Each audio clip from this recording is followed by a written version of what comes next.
ദൈവതിരുനാമം മഹത്വപ്പെടുമാറാകട്ടെ. ഇന്നത്തെ ചിന്തയ്ക്ക് ആധാരമായി 2 പത്രോസ് 1:21 വായിക്കുന്നു. പ്രവചനമൊരിക്കലും മനുഷ്യന്റെ ഇഷ്ടത്താൽ വന്നതല്ല, ദൈവകൽപ്പനയാൽ മനുഷ്യർ പരിശുദ്ധാത്മ നിയോഗം പ്രാപിച്ചിട്ട് സംസാരിച്ചതത്രേ. 2 പത്രോസിൽ ദുരുപദേഷ്ടാക്കന്മാരെ കുറിച്ച് മുന്നറിയിപ്പ് നൽകുകയും വിശ്വാസികൾ വിശ്വാസത്തിലും ദൈവത്തിന്റെ പരിജ്ഞാനത്തിലും വളരുവാനുള്ള ആഹ്വാനം നൽകുകയും ചെയ്യുന്നു. പ്രവചനപരമായ തിരുവെഴുത്തുകളുടെ ശ്രേഷ്ഠതയാണ് 1-ാം അധ്യായത്തിന്റെ 19 മുതൽ 21 വരെയുള്ള വാക്യങ്ങളിൽ നാം വായിക്കുന്നത്. തിരുവെഴുത്തിന്റെ ഉറവിടം ദൈവത്തിൽ നിന്നാണ്, അതൊരിക്കലും മനുഷ്യന്റെ ഇഷ്ടത്താൽ വന്നതല്ല. അതായത് മനുഷ്യ ആശയമല്ല ദൈവവചനം. തിരുവെഴുത്ത് സ്വർഗത്തിൽ നിന്ന് നമുക്ക് നേരിട്ട് ലഭിക്കാതെ പരിശുദ്ധാത്മ നിയോഗം പ്രാപിച്ച മനുഷ്യരിലൂടെ നമുക്ക് ലഭിച്ചിരിക്കുന്നു. ദൈവം തന്റെ ആത്മാവിനാൽ നമ്മെ അറിയിക്കേണ്ട കാര്യങ്ങൾ കൃത്യമായി എഴുതുവാൻ ചിലരെ പ്രാപ്തരാക്കിയിരിക്കുന്നു. ദൈവം ഇടയന്മാരെയും മീൻപിടുത്തക്കാരെയും രാജാക്കന്മാരെയും നികുതി പിരിവുകാരെയും തുടങ്ങിയ അനേക മേഖലകളിൽ നിന്നുള്ളവരെ അതിനായി ഉപയോഗിക്കുന്നു. നമ്മുടെ സൃഷ്ടാവായ ദൈവത്തിന്റെ ഹൃദയത്തിലേക്കുള്ള ഒരു ജാലകമാകുന്നു ദൈവത്തിന്റെ വചനം.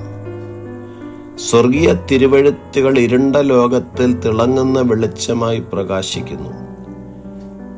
ദൈവത്തിന്റെ കൃപയാലും സ്നേഹത്താലും ദൈവം തെരഞ്ഞെടുത്ത അപ്പോസ്തലന്മാരിലൂടെയും പ്രവാചകന്മാരിലൂടെയും പരിശുദ്ധാത്മാവിന്റെ പ്രേരണയാൽ എഴുതുവാൻ അവസരം നൽകി. തിരുവെഴുത്ത് ദൈവശ്വാസ്യമാണെന്നും ദൈവത്തിന്റെ മനുഷ്യൻ സകല സൽപ്രവൃത്തിക്കും വകപ്രാപിച്ച് തികഞ്ഞവനാകേണ്ടത് നൽകപ്പെട്ടിരിക്കുന്നു എന്നും 2 തിമോഥെയോസിൽ നാം വായിക്കുന്നു. യേശുവിന്റെ പഠിപ്പിക്കലുകൾക്കും തിരുവെഴുത്തുകൾക്കും പരിശുദ്ധാത്മാവിൽ നിന്നുള്ള മറ്റു പ്രവചനങ്ങൾക്കും വിരുദ്ധമായ കാര്യങ്ങൾ പ്രസ്താവിക്കുന്ന കള്ളപ്രവാചകന്മാർ എപ്പോഴും ഉണ്ടായിട്ടുണ്ട്. യേശു അതിനാൽ മുന്നറിയിപ്പ് നൽകുന്നത് കള്ളപ്രവാചകന്മാരെ സൂക്ഷിച്ചുകൊള്ളണമെന്നാണ്. കേൾക്കുന്ന പ്രവചനം ശരിയായതാണോ അല്ലയോ എന്ന് തിരിച്ചറിയേണ്ടതിന് നാം തീർച്ചയായും പ്രാർത്ഥിക്കുകയും ബൈബിളിലേക്ക് തിരിയുകയും വേണം. ബൈബിളിന് വിരുദ്ധമായി ലഭിക്കുന്ന പ്രവചനങ്ങൾ തള്ളിക്കളയേണ്ടതാകുന്നു. ആയതുകൊണ്ട് തന്നെ 2-ാം അധ്യായത്തിന്റെ ആരംഭത്തിൽ പത്രോസ് അപ്പോസ്തലൻ കള്ളപ്രവാചകന്മാരെക്കുറിച്ചും ദുരുപദേഷ്ടാക്കന്മാരെക്കുറിച്ചും മുന്നറിയിപ്പ് നൽകിയിരിക്കുന്നു.